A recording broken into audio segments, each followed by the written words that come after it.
Hello everyone, कैसे हैं आप सब। तो आज की इस क्लास में आप सबके लिए क्लास 12 हिस्ट्री का 50 गेस्ट क्वेश्चन लेकर आ चुका हूं। और इस 50 गेस्ट क्वेश्चन में आपको ऐसे क्वेश्चन देखने को मिलेगा जो सीधे आपको बोर्ड एग्जाम में पूछा जाएगा। इसलिए आप लोग बिल्कुल भी क्लास को स्किप मत कीजिएगा, क्योंकि मैंने बता दिया कि मैं ऐसे क्वेश्चन को आपको कवर करा रहा हूं जो सीधे आपको बोर्ड एग्जाम में पूछा जाएगा। इसलिए आपको सभी क्लासेस को करना है। इसके लिए आपने अगर चैनल को सब्सक्राइब नहीं किया तो सब्सक्राइब जरूर से कर लेना, ताकि आप डेली क्लास में जुड़ सके और क्लास का बेनिफिट उठा सके। तो बिना टाइम को वेस्ट किए हम लोग क्वेश्चन की ओर चलेंगे। अगर आपको आंसर पता है तो साथ साथ में कमेंट बॉक्स में देते चलना है। तो यहाँ पे जो फर्स्ट क्वेश्चन है स्क्रीन पे आ चुका है, देखिए और करेक्ट आंसर देने की कोशिश कीजिए। पूछा जा रहा है कि रखालदास बनर्जी को मोहनजोदड़ो के अवशेष किस वर्ष मिले। यानी रखालदास बनर्जी ने क्या किया था, मोहनजोदड़ो की खोज की थी, लेकिन उसको जो अवशेष मिला मोहनजोदड़ो का वो कौन से वर्ष में मिला था, यहाँ पे आप सबको बताने हैं। तो आप सबने पढ़ चुका होगा कि जो हड़प्पा का जो अवशेष मिला था वो दयाराम साहनी को मिला था 1921 ईस्वी में। लेकिन जब मोहनजोदड़ो का जो अवशेष मिला था वो मिला था 1922 ईस्वी में, जो कि मिला था रखालदास बनर्जी को। और हड़प्पा का मिला था दयाराम साहनी को, जो कि आप सबको पता ही होगा। तो अब बढ़ते हैं हम लोग नेक्स्ट क्वेश्चन, क्वेश्चन नंबर 2 की ओर। 2 को भी देखिए और आंसर करने की कोशिश कीजिए कौन सा सही होगा। हड़प्पा किस नदी के किनारे स्थित है। तो हड़प्पा कौन सी नदी के किनारे स्थित है, यहाँ पे आप सबको बताने हैं। सिंधु, व्यास, सतलज या रावी। यहाँ पे 2 में हो जाएगा ऑप्शन नंबर डी, यानी रावी नदी के किनारे। अगर आपको बोलेगा कि मोहनजोदड़ो कौन सी नदी के किनारे स्थित है, तो वहां पे हो जाएगा कौन सा, यानी सिंधु। मोहनजोदड़ो का हो जाएगा सिंधु, और पूछेगा हड़प्पा तो यहाँ पे क्या हो जाएगा, रावी नदी के किनारे स्थित है। तो अब बढ़ते हैं हम लोग नेक्स्ट क्वेश्चन, क्वेश्चन नंबर 3 की ओर। तो क्वेश्चन नंबर 3 को भी देखिए और आंसर करने की कोशिश कीजिए। यहाँ पे पूछा जा रहा है कि सिंधु घाटी के निवासियों को किस धातु का ज्ञान नहीं था। तो मैंने आपको ये क्वेश्चन बार बार पढ़ा चुका है ताकि आपको याद हो जाए आसानी से। तो उनको जो ज्ञान नहीं था वो था लोहा के ज्ञान नहीं था, इसलिए जो ऑप्शन नंबर सी होगा बिल्कुल राइट हो जाएगा। तो अब बढ़ते हैं हम लोग नेक्स्ट क्वेश्चन, क्वेश्चन नंबर 4 की ओर। यहाँ पे 4 भी आ चुका है, देखिए क्या है और आंसर कीजिए कौन सा सही होगा। सिंधु घाटी सभ्यता में विशाल स्नानागार के अवशेष कहां से प्राप्त हुए। आपने पढ़ा होगा विशाल स्नानागार के बारे में। तो ये जो अवशेष मिला था वो कहां से मिला था, कौन सी जगह से मिला था। तो यहाँ पे हो जाएगा ऑप्शन नंबर बी, यानी मोहनजोदड़ो से मिला था। कहां से, मोहनजोदड़ो से। तो अब बढ़ते हैं हम लोग नेक्स्ट क्वेश्चन, क्वेश्चन नंबर 5 की ओर। जी हाँ, तो 5 भी आ चुका है। पूछा जा रहा है कि अशोक किस वंश का शासक था। तो अशोक कौन से वंश का शासक था। तो मैंने सब्जेक्ट की क्लास में आप सबको यानी मौर्य साम्राज्य के बारे में पढ़ा चुका था कि मौर्य साम्राज्य में कौन कौन से शासक हुए, इसका संस्थापक कौन था। तो यहाँ पे जो अशोक था वो मौर्य वंश का शासक था, जो कि तीसरे नंबर पर आता था। पहला कौन था, चंद्रगुप्त मौर्य, जिसने क्या की थी, यानी मौर्य वंश की स्थापना की थी। उसके बाद उसका बेटा था बिंदुसार, उसके बाद आया था बिंदुसार का बेटा अशोक, इसलिए यहाँ पे क्या हो जाएगा, यानी मौर्य वंश। अब बढ़ते हैं हम लोग क्वेश्चन नंबर 5-6 की ओर। यहाँ पे 6 को भी देखिए क्या पूछा जा रहा है। भारत का नेपोलियन किसे कहा जाता है। तो भारत का नेपोलियन किस शासक को कहा जाता है। तो आप सबने पढ़ चुका होगा, मैंने भी पढ़ा चुका है आप सबको। तो यहाँ पे हो जाएगा यानी समुद्रगुप्त, यानी किसको, समुद्रगुप्त को, इसलिए ऑप्शन में भी बिल्कुल राइट हो जाएगा। तो अब बढ़ते हैं हम लोग क्वेश्चन नंबर 7 की ओर। जी हाँ, तो 7 को भी देख लीजिए क्या पूछा जा रहा है। 16 महाजनपदों में सबसे शक्तिशाली महाजनपद कौन था। तो आप सबने पढ़ चुका होगा कि टोटल कितना महाजनपद था, 16 था। और उनमें सबसे जो शक्तिशाली महाजनपद था वो था मगध, यानी मगध साम्राज्य के बारे में आपने पढ़ चुका होगा, इसलिए क्या हो जाएगा, ऑप्शन नंबर ए राइट हो जाएगा। अब बढ़ते हैं हम लोग क्वेश्चन नंबर 8 की ओर। यहाँ पे 8 में पूछा जा रहा है कि महावीर ने निर्वाण कहाँ प्राप्त किया। तो महावीर को निर्वाण की प्राप्ति कौन सी जगह में हुई थी, आप सबको बताने हैं। यहाँ पे 8 में ऑप्शन नंबर ए बिल्कुल राइट हो जाएगा, यानी पावापुरी में। कौन सी जगह में हुई थी, पावापुरी में हुई थी। तो अब बढ़ते हैं हम लोग नेक्स्ट क्वेश्चन, क्वेश्चन नंबर 9 की ओर। यहाँ पे 9 को भी देखिए और आंसर करने की कोशिश कीजिए। स्तूप का संबंध किस धर्म से है। तो स्तूप का संबंध किस धर्म से है। तो मैंने सब्जेक्ट की क्लास में आप सबको पढ़ा दिया था कि स्तूप क्या होता है। तो मैंने बताया था कि जो स्तूप होते हैं उसको बोला जाता है, उस जगह को बोला जाता है जहाँ पे गौतम बुद्ध के अवशेष को दफनाए गए हैं। तो मैंने आपको सब्जेक्ट की क्लास बता दिया था। अगर आपने वो क्लास को नहीं किया तो आपको प्ले लिस्ट में जाके जरूर से कर लेना है। फिलहाल यहाँ पे 9 में कौन सा हो जाएगा, बिल्कुल ऑप्शन नंबर ए, नहीं, बौद्ध धर्म से इसका संबंध है। तो अब बढ़ते हैं हम लोग नेक्स्ट क्वेश्चन, क्वेश्चन नंबर 10 की ओर। जी हाँ, 9 हो चुका है। क्वेश्चन नंबर 10 को भी देख लीजिए। बोला जा रहा है कि महाभारत की रचना किसने की। तो महाभारत की रचना किसने की थी, आप यहाँ पे आप सबको बताने हैं। तो आप सबने पढ़ चुका होगा इसकी रचनाकार कौन है, यानी महर्षि वेद व्यास, यानी जो ऑप्शन नंबर ए होगा, डी होगा, बिल्कुल राइट हो जाएगा। अब बढ़ते हैं हम लोग नेक्स्ट क्वेश्चन, क्वेश्चन नंबर 11 की ओर। आ चुका है स्क्रीन क्वेश्चन। बोला जा रहा है कि मनुस्मृति के लेखक कौन है, यानी मनुस्मृति के रचनाकार कौन है, आप सबको यहाँ पे बताने हैं। तो मनुस्मृति को स्वयं मनु ने लिखा था, इसलिए क्या हो जाएगा, ऑप्शन नंबर ए बिल्कुल राइट हो जाएगा। चलिए अब बढ़ते हैं हम लोग क्वेश्चन नंबर 12 की ओर। जी हाँ, तो 12 भी आ चुका है। बोला जा रहा है कि पुराणों की संख्या कितनी है। तो टोटल कितने पुराण है यहाँ पे आप सबको बताने हैं। यहाँ पे हो जाएगा ऑप्शन नंबर बी, यानी टोटल 18 पुराण है, इसलिए राइट आंसर क्या हो जाएगा, ऑप्शन नंबर बी। अब बढ़ेंगे हम लोग क्वेश्चन नंबर 13 की ओर। 12 हो चुका है, 13 को देख लीजिए। पूछा जा रहा है कि कुतुब मीनार को किसने बनाकर तैयार किया? जी हाँ, तो कुतुब मीनार को किसने बनाकर तैयार किया था? तो मुझे उम्मीद है कि आप सब इसका आंसर गलत बताएंगे, क्योंकि आप सब कुतुबुद्दीन ऐबक बताने वाले हैं, जो कि यहाँ पे क्या हो जाएगा, गलत हो जाएगा। क्योंकि यहाँ पे सवाल में पूछा है कि किसने बनाकर तैयार किया। जब भी बात आती है कि तैयार यानी कंप्लीट किसने किया, तो वहां पे हो जाएगा यानी इल्तुतमिश। लेकिन अगर आपको सवाल में पूछता है कि कुतुब मीनार का निर्माण किसने शुरू किया था, तो वहां पे हो जाता है कुतुबुद्दीन ऐबक। इसलिए आप लोग को सवाल को अच्छे तरीके से पढ़ने हैं।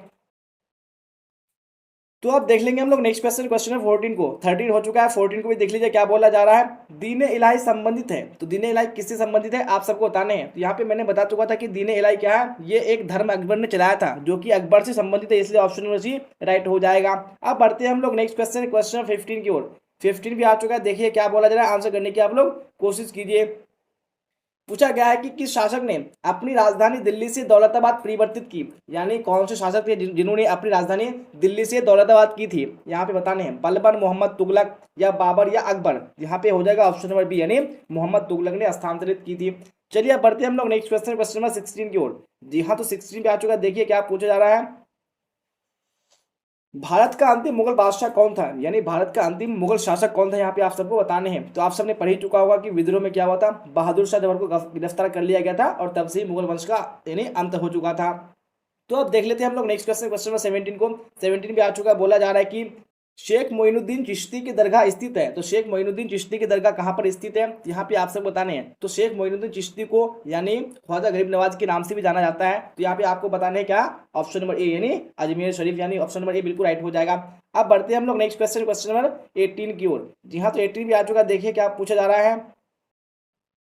अल बरूनी किसके साथ भारत आया? तो अल बरूनी क्या था, एक यात्री था, जो कि आया था कौन से शासक के साथ में, यहाँ पे आपको बताने हैं। तो यहाँ पे हो जाएगा ऑप्शन नंबर बी, यानी महमूद गजनवी के साथ में भारत आया था। अब बढ़ते हैं हम लोग नेक्स्ट क्वेश्चन, क्वेश्चन नंबर 19 की ओर। 19 में पूछा गया है कि उत्तर भारत में भक्ति आंदोलन का आरंभ किस संत ने किया? जी हाँ, यानी उत्तर भारत में जो भक्ति आंदोलन का आरंभ हुआ था, इसको कौन से संत ने किया था? यहाँ पे हो जाएगा ऑप्शन नंबर ए, यानी रामानंद ने इसको शुरू किया था। अब बढ़ते हैं हम लोग क्वेश्चन नंबर 20 की ओर। 20 भी आ चुका है, बोला जा रहा है कि तलवंडी किसका जन्म स्थान है? तो तलवंडी में कौन पैदा हुए थे, यहाँ पे आप सबको बताने हैं। तो 20 में ऑप्शन नंबर बी, यानी गुरु नानक बिल्कुल राइट हो जाएगा। तो अब देख लेते हैं हम लोग नेक्स्ट क्वेश्चन, क्वेश्चन नंबर 21 को। जी हाँ, तो 21 भी आ चुका है। पूछा जा रहा है कि अकबर का संरक्षक कौन था? तो आप सबको पता होगा कि यानी अकबर जो गद्दी पर बैठा था, वो मात्र 13 से 14 वर्ष की आयु में बैठा था, लेकिन उसको उस समय इतना पता नहीं था साम्राज्य के बारे में। तो उसके संरक्षक के रूप में यहाँ पे कौन था, आप सबको बताने हैं। यहाँ पे हो जाएगा ऑप्शन नंबर डी, यानी बैरम खां उसका संरक्षक बनकर के क्या किया था, शासन को चला रहा था। चलिए पढ़ते हैं हम लोग क्वेश्चन नंबर 22 की ओर। 22 भी आ चुका है। पूछा जा रहा है कि आईने अकबरी किसने लिखा? आईने अकबरी किसने लिखा, यहाँ पे आपको बताने हैं। तो अगर आपको आईने अकबरी या अकबरनामा के बारे में आता है, तो यहाँ पे दोनों का आंसर क्या हो जाएगा, अबुल फजल, यानी ऑप्शन नंबर बिल्कुल राइट हो जाएगा। अब देख लेते हैं हम लोग क्वेश्चन नंबर 23 को। पूछा जा रहा है कि इब्न बतूता ने अपनी यात्रा का विवरण लिखा था, यानी इब्न बतूता ने जो अपनी यात्रा लिखा था, जो कि क्या था, किताबुर रहला था, तो उसको कौन सी भाषा में लिखा था, यहाँ पे आप सबको बताने हैं। तो यहाँ पे हो जाएगा ऑप्शन नंबर ए, यानी उनको अरबी भाषा में लिखा गया था। तो अब बढ़ते हैं हम लोग नेक्स्ट क्वेश्चन, क्वेश्चन नंबर 24 की ओर। 24 भी आ चुका है। पूछा जा रहा है कि गोपुरम का संबंध है, तो गोपुरम का संबंध किससे है? तो मैंने आप सबको बता चुका है कि जो गोपुरम था, ये मंदिर के प्रवेश द्वार को बोला जाता था, किसमें, विजयनगर साम्राज्य में, इसलिए इसका संबंध किससे हो जाएगा, मंदिर से, यानी ऑप्शन नंबर ये बिल्कुल राइट हो जाएगा। अब देख लेते हैं हम लोग नेक्स्ट क्वेश्चन, क्वेश्चन नंबर 25 को। पूछा गया है कि निम्न में से महिला संत थी, तो इनमें से कौन महिला संत थी, यहाँ पे आप सबको बताने हैं। तो यहाँ पे हो जाएगा आपका ऑप्शन नंबर डी, इनमें से सभी, क्योंकि ये सभी क्या थी, महिला संत थी। और आपको एग्जाम में दो क्वेश्चन और आता है कि मीरा किसकी भक्त थी, यानी मीरा किसको अपना पति मानती थी, तो वहां पे हो जाएगा यानी कृष्ण। मीरा के बारे में पूछेगा तो क्या हो जाएगा, कृष्ण हो जाएगा। और आपको पूछता है कि अंडाल किसकी भक्त थी, तो अंडाल का क्या हो जाएगा, विष्णु, यानी अंडाल विष्णु को अपना पति मानती थी। तो आपको क्या कर लेना है, याद कर लेना, क्योंकि आपको एग्जाम में ये दोनों क्वेश्चन पूछे जाते हैं। जी हाँ, तो बढ़ते हैं हम लोग क्वेश्चन नंबर 26 की ओर, और देखिए और साथ साथ में आप लोग आंसर देने की भी कोशिश कीजिए। बोला जा रहा है कि हम्पी नगर किस साम्राज्य से संबंधित है? तो मैंने आप सबको पढ़ा चुका है कि जब विजयनगर का क्या हो गया, ध्वस्त हो गया, पूरी तरीके से बर्बाद हो गया, तो उसकी पहचान किससे की गई, यानी हम्पी के नाम से की गई, इसलिए इसका संबंध हो जाएगा विजयनगर साम्राज्य से, यानी ऑप्शन नंबर ए बिल्कुल राइट हो जाएगा। तो अब देख लेते हैं हम लोग क्वेश्चन नंबर 27 को। तो 27 भी आ चुका है। क्या बोला जा रहा है, रूस में भारत विधा का जनक किसे कहा जाता है? तो रूस में भारत विधा का जनक किसको कहा जाता है यहाँ पे आपको बताना है। तो 27 में ऑप्शन नंबर बी यानी GS लिविदेव बिल्कुल राइट हो जाएगा। तो अब बढ़ते हैं हम लोग क्वेश्चन नंबर 28 की ओर। 28 में पूछा गया है कि विजयनगर साम्राज्य की स्थापना किसने की थी, यानी विजयनगर साम्राज्य की जो स्थापना की थी वो किसने की थी यहाँ पे बताने हैं। तो मैंने बता चुका है कि जो हरिहर एवं बुक्का ये दोनों भाई से इसकी स्थापना की थी, इसलिए ऑप्शन नंबर बी क्या होगा, राइट हो जाएगा। अब बढ़ते हैं हम लोग क्वेश्चन नंबर 29 की ओर। पूछा जा रहा है कि भारत आने वाले प्रथम यूरोपियन कौन थे? तो इनमें से कौन प्रथम यूरोपियन थे जो भारत आए थे सबसे पहले? तो यहाँ पे बता दूं कि सबसे पहले जो आने वाला पुर्तगाली था, कौन था, पुर्तगाली था। और पुर्तगालियों में सबसे पहले आने वाला कौन था, वास्को डिगामा था, जिसने भारत की खोज की थी। उसके बाद पुर्तगाली आए सबसे पहले, उसके बाद में आए कौन, डच, उसके बाद में आए फ्रांसीसी, और हमारे बाद उसके बाद नहीं, फ्रांसीसी के बाद कौन आए, ब्रिटिश, जो कि आए तो और गए ही नहीं जब तक ये देश आजाद न हुआ। अब बढ़ते हैं हम लोग क्वेश्चन में 29 हो चुका, 30 को भी देख लेते हैं क्या है 30 में। कॉर्नवालिस कोड बना था, तो कॉर्नवालिस कोड कब बना था यहाँ पे आप सबको बताने हैं। तो 30 में ऑप्शन नंबर डी राइट हो जाएगा, यानी 1793 ईस्वी में। तो बढ़ते हैं हम लोग नेक्स्ट क्वेश्चन, क्वेश्चन 31 की ओर। और इससे पहले अगर आपने क्लास को लाइक नहीं किया तो आपको लाइक जरूर से कर देना है, क्योंकि मैं आपको ऐसे क्वेश्चन कवर करा रहा हूँ जो सीधे आपको बोर्ड एग्जाम में देखने को मिलेगा।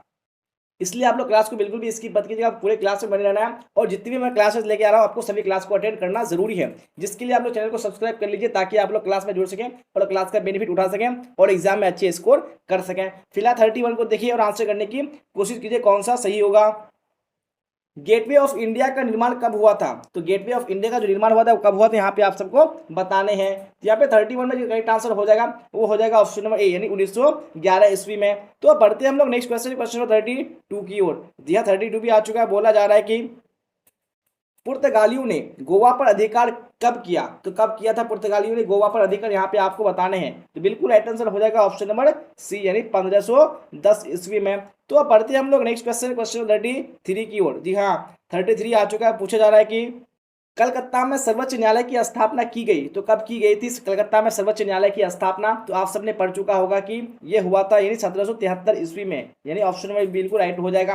अब बढ़ते हैं हम लोग क्वेश्चन नंबर 34 की ओर। 34 में पूछा जा रहा है कि संथाल विद्रोह का नेता कौन था? तो इनमें से कौन संथाल विद्रोह का नेता था यहाँ पे बताने हैं। बिरसा मुंडा, सिद्धो कालीराम, उसके बाद कोई नहीं। तो यहाँ पे हो जाएगा आपको ऑप्शन नंबर बी, यानी सिद्धो। आपको एग्जाम आता है सिद्धो एवं कान्हो दोनों भाई से था, इसलिए क्या हो जाएगा, ऑप्शन नंबर बी हो जाएगा।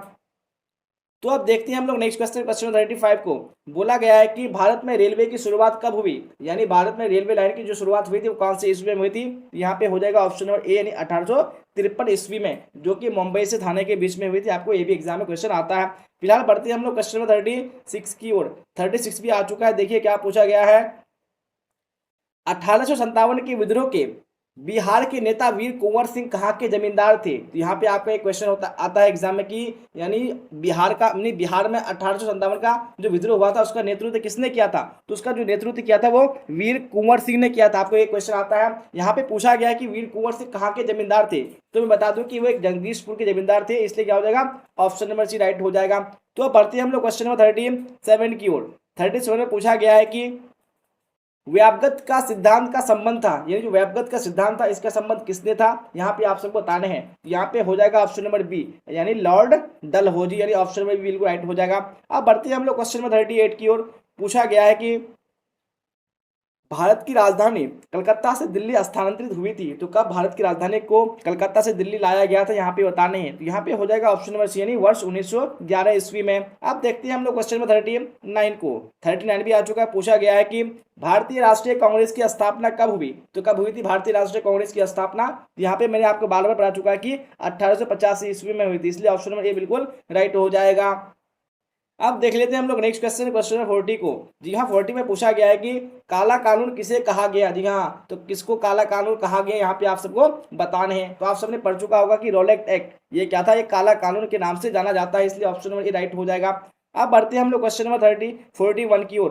पूछा गया है कि असहयोग आंदोलन कब हुआ था? तो कब हुआ था असहयोग आंदोलन? यहाँ पे हो जाएगा 41 में ऑप्शन नंबर ए, यानी 1920 ईस्वी में। अब बढ़ते हैं हम लोग क्वेश्चन नंबर 42 की ओर। 42 में पूछा गया है कि मुस्लिम लीग की स्थापना किस वर्ष हुई थी? जी हाँ, मुस्लिम लीग जो कि पाकिस्तान की मांग कर रहा था, इसकी स्थापना जो हुई थी वो कौन से वर्ष में हुई थी? यहाँ पे हो जाएगा ऑप्शन नंबर बी, यानी वर्ष 1906 ईस्वी में। अब बढ़ते हैं हम लोग क्वेश्चन नंबर 43 की ओर। जी हाँ 43 में पूछा गया है कि बंगाल विभाजन की घोषणा कब हुई? तो बंगाल विभाजन की जो घोषणा हुई थी वो कौन से ईस्वी में हुई थी, यहाँ पे आपको बताने हैं। तो 43 में हो जाएगा ऑप्शन नंबर ए, यानी वर्ष 1905 ईस्वी में। अब देखते हैं हम लोग क्वेश्चन 44 को। जी हाँ, 44 भी आ चुका है। पूछा जा रहा है कि बिहार में चंपारण सत्याग्रह कब हुआ? यानी चंपारण सत्याग्रह, जिसको नील आंदोलन के नाम से भी जाना जाता है, तो ये कब से ईस्वी में हुआ था? यहाँ पे हो जाएगा ऑप्शन नंबर सी, यानी 1917 ईस्वी में। अब देख लेते हैं हम लोग क्वेश्चन नंबर 45 को। जी हाँ, 45 आ चुका है। बोला जा रहा है कि सविनय अवज्ञा आंदोलन कब हुआ? तो सविनय अवज्ञा आंदोलन कब हुआ था, यानी कौन से ईस्वी में हुआ था? तो 45 का ऑप्शन नंबर बी, यानी वर्ष 1930 में हुआ था। चलिए अब देख लेते हैं हम लोग क्वेश्चन नंबर 46 को। 46 में पूछा गया है कि पूना समझौता किस वर्ष हुआ? यानी पूना पैक्ट कौन से वर्ष में हुआ था, आप सबको बताने हैं। तो 46 में क्या हो जाएगा? ऑप्शन नंबर ए, यानी 1932 ईस्वी में। चलिए अब देख लेते हैं हम लोग क्वेश्चन नंबर 47 को। पूछा गया है कि भारत विभाजन की घोषणा किस वर्ष हुई थी? तो कौन से वर्ष में भारत के विभाजन की घोषणा हो गई थी? यहाँ पे हो जाएगा ऑप्शन नंबर सी, यानी 1947 ईस्वी में। अब देखते हैं हम लोग क्वेश्चन नंबर 48 को। 48 में पूछा गया है कि दिल्ली चलो का नारा किसने दिया? तो किसने दिल्ली चलो का नारा दिया था? यहाँ पे हो जाएगा ऑप्शन नंबर डी, यानी सुभाष चंद्र बोस ने। अब देख लेते हैं हम लोग क्वेश्चन नंबर 49 को। पूछा गया है कि स्वतंत्र भारत का अंतिम गवर्नर जनरल कौन था? तो कौन स्वतंत्र भारत के, जब भारत आजाद हो गया, उसका जो आखिरी गवर्नर जनरल था वो कौन था? यहाँ पे हो जाएगा यानी सी राज गोपालाचारी, यानी चक्रवर्ती राज गोपालाचारी। चलिए तो देख लेते हैं आज की इस क्लास का आखिरी क्वेश्चन क्या पूछा गया है और आंसर कीजिए आप लोग। भारतीय संविधान के अनुसार संप्रभुता निहित है। तो भारतीय संविधान के अनुसार संप्रभुता जो निहित है वो किसमें है? राष्ट्रपति, प्रधानमंत्री, न्यायपालिका या संविधान में? यहाँ पे ऑप्शन नंबर डी, यानी खुद संविधान में निहित है। जी हाँ, तो आज की इस क्लास में मैंने आपको हिस्ट्री का टॉप 50 गेस्ट क्वेश्चन कंप्लीट करा दिया और मुझे उम्मीद है कि आपको यहाँ से बहुत से क्वेश्चन बोर्ड एग्जाम में एजिली देखने को मिलेगा। इसलिए अगर आपने पूरे क्लास को नहीं किया तो आपको कर लेना है, और क्लास अच्छी लगी हो तो आपको लाइक जरूर से कर देना है और शेयर भी कर देना है। और आपने इस चैनल को सब्सक्राइब नहीं किया तो आपको बिल्कुल भी देरी मत करना है, क्योंकि मैंने बता दिया कि मैं आपको ऐसे क्वेश्चन कवर कराऊंगा जिनसे आपको सीधे क्वेश्चन बोर्ड एग्जाम में देखने को मिलेगा। इसलिए आप लोग सब्सक्राइब करके बेल आइकन को प्रेस कर लीजिए। और क्लास कैसी लगी आप लोग कमेंट बॉक्स में भी बताइए। तो यहाँ तक बने रहने के लिए आप सबका धन्यवाद। फिर मिलते हैं हम लोग अगली क्लास में। Till then bye bye, tata, see you on the next class.